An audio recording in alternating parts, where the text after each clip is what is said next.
Ce soir, dans ce journal, il s'agit de Monsieur Patrick Makanga, cadre communicateur de l'AFDC, parti cher à Modeste Bahati-Lukwebo. Bonsoir Monsieur Patrick. Bonsoir Madame. Et bienvenue dans ce journal.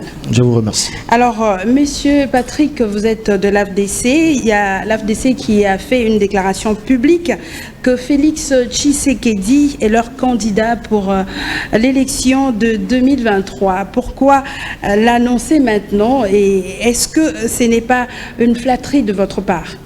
Écoutez, vous savez, comme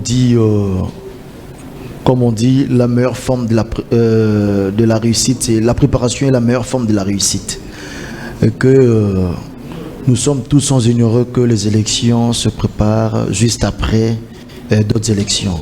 Alors pour nous, ça serait incommode d'être partie prenante de l'Union sacrée et ne pas soutenir l'actuel chef de l'État qui, par ses intentions, manifeste, maintes fois exprimé, a fait preuve de bonne volonté pour aider ce pays à aller de l'avant. Vous savez, ce pays trouvé dans une situation des oubliettes.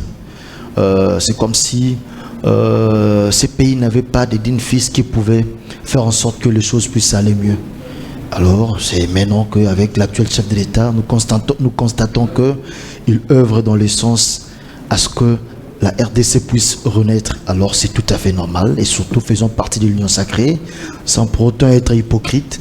Nous avons porté notre dévolu sur l'actuel chef de l'État et surtout, comme je vous ai dit tantôt, la meilleure forme de la réussite, c'est la préparation. Nous devons déjà nous préparer quant aux échéances électorales à venir. Et notre candidat, c'est bel et bien l'actuel chef de l'État, Félix Antoine Tshisekedi Tshilombo, qui inspire confiance, non pas seulement à nous, mais à l'ensemble de la population congolaise. Vous êtes sans oublier, plutôt vous êtes dans le média. Vous voyez comment aujourd'hui notre réserve d'échange n'est fait qu'exploser en termes d'argent.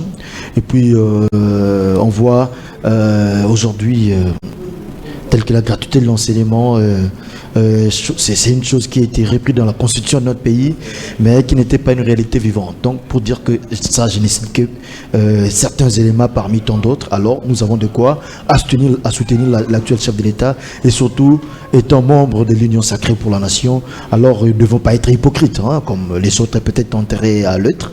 Nous sommes clairs, nous soutenons l'actuel chef de l'État, nous devons croire que la population est derrière nous et nous les pensons bien évidemment.